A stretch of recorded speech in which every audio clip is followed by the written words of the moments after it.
प्यारे बच्चों, online class में एक बार फिर आपका स्वागत है। तो बच्चों, आज की जो क्लास है हमारी 10.2 का क्वेश्चन नंबर 13वां करेंगे।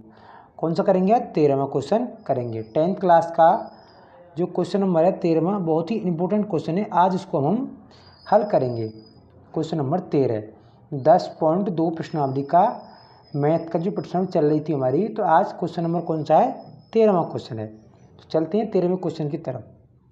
देखो, क्वेश्चन 13वां कहता है कि सिद्ध कीजिए कि वृत्त के परिघ बनी चतुर्भुज की आमने सामने की भुजाएं केंद्र पर संपूर्ण कोण आंतरित करती हैं। तो देखो, संपूर्ण आंतरित करती हैं। संपूर्ण का मतलब होता है 180 डिग्री। कितना होता है? 180 डिग्री। तो देखो, सबसे पहले बनाएंगे इसका चित्र। क्या बनाएंगे? चित्र बनाएंगे। और चित्र बनाने के बाद फिर हम देखेंगे कि इस सवाल को कैसे सॉल्व करना है। देखते हैं। तो देखो, हमने चित्र बना दिया। इसमें चित्र बनाने की सहायता से इसको हम अब सॉल्व करेंगे। सॉल्व करेंगे मतलब इसको देखेंगे हम। तो देखो, दिया हुआ में, देखो आपको दिया हुआ में सबसे लिखना है। मतलब क्या लिखना है कि यहाँ से कि वृत्त के परिघ बनी चतुर्भुज की आमने सामने भुजाएं केंद्र पर संपूर्ण कोण आंतरित करती है। मतलब ये देखो, ये वाली भुजा। कौन सी भुजा? हम भुजा इसकी बात कर रहे हैं आपसे।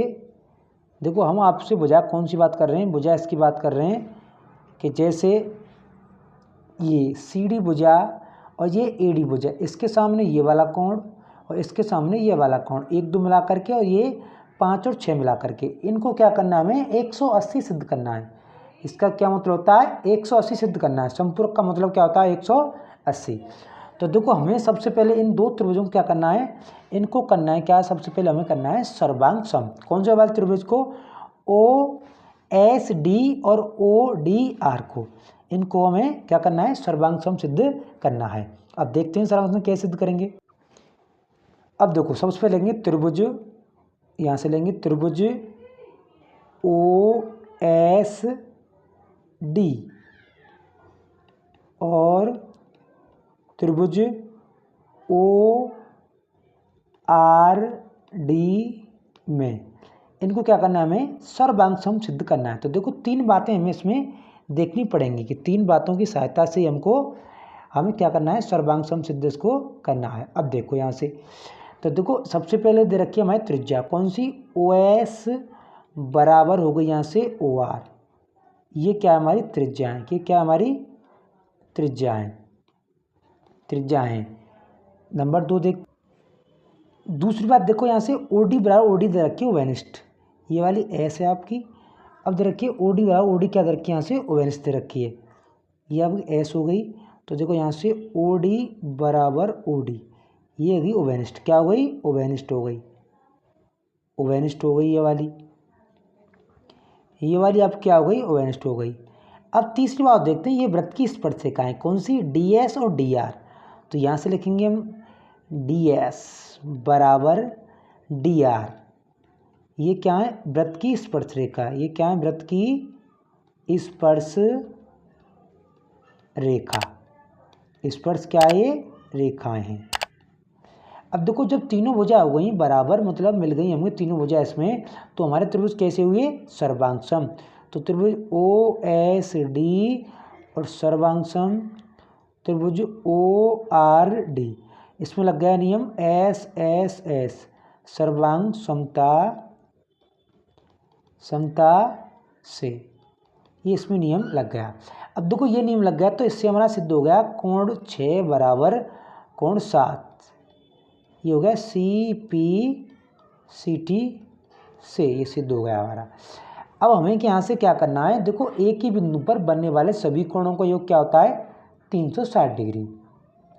तो यहाँ से लिखेंगे एक ही बिंदु पर बनने वाले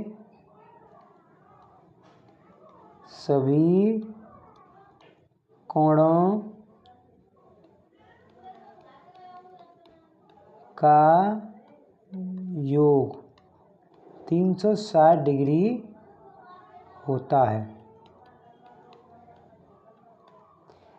तो 360 डिग्री क्या होता है? इसमें कोण होता है। अब देखो, इसको सभी को जोड़ते हैं। देखो, कोण 1 + 2 + 3 + 4 + 5 + 6 + 7 + 8 और ये 8 हो कोण, और बराबर यहाँ से 360 डिग्री। सही पर यहाँ से कोण लगा देते हैं। क्या लगा देते हैं? कोण। तो देखो यहाँ से सही पे क्या लगा देंगे हम? कोण। ये पहला कोण हो गया, ये दूसरा हो गया, ये तीसरा, और ये वाला चौथा, और ये वाला पाँचवा, और ये वाला हमारा छठवां, और ये वाला हमारा सातवां कोण, और लास्ट हमारा हो गया आठवां। अब देखो ये 8 कोण हो गई। तो अब हमें क्या करना है? देखो यहाँ से मैंने कोण 6 बराबर कोण 7 निकाले थे। अब देखो यहाँ से लिख देंगे इसी प्रकार। क्या लिख देंगे? इसी प्रकार। इसी प्रकार।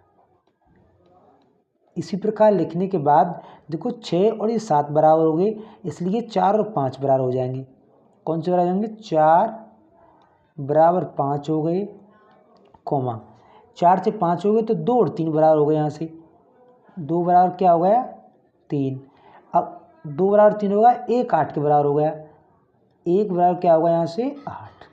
अब देखो हमें क्या चाहिए? यहाँ से 5 हमें चाहिए, 5 और 6 ये वाला कोण चाहिए, ऊपर 1 2 तो सभी को बदल देते हैं। देखो 5 और 6 चाहिए हमको, तो देखो यहाँ से 1 जाएंगे, तो 1 है यहाँ पर, 2 है, तो 1 2 लिख लेते हैं। ये दोनों हैं हमारे पास, यानी कि हमें आवश्यकता पड़ेगी। देखो 1 है, यहाँ से 2 है, प्लस अब देखो 7 किस में कन्वर्ट करना है? इसमें हमें 6 में, क्योंकि ये 6 के बराबर है तो इसमें ये 6 हो गया, प्लस 4 किसके बराबर है हमारे पास?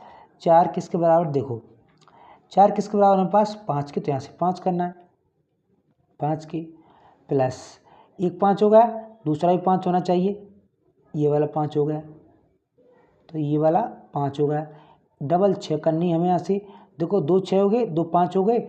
अब 1 1 लिख लेते हैं और 1 2 बराबर कर दें 360। अब देखो सब डबल हो गए, 1 डबल हो गया, 2 double 3 double, sorry 1 double 2 double 5 double 6 double. तो यहाँ से 2 कॉमन लेके कोण 1 प्लस कोण 2 प्लस कोण 5 और यहाँ से आ जाएगा प्लस कोण 6, ये कोष्टक बंद, और यहाँ से 360 डिग्री। अब देखो 1 और 2 मिला के ये वाला कोण बन गया। कौन सा बन गया? AOB। इस वजह से ही बनना है कोण। तब अब यहाँ से लिख देंगे, इधर लिख देंगे, यहाँ से हम यहाँ से लिख देंगे। अब देखो यहाँ इधर लिख देंगे यहाँ से कि कोण AOB प्लस, और दूसरा बन गया हमारा COD। क्या बना यहाँ से? COD।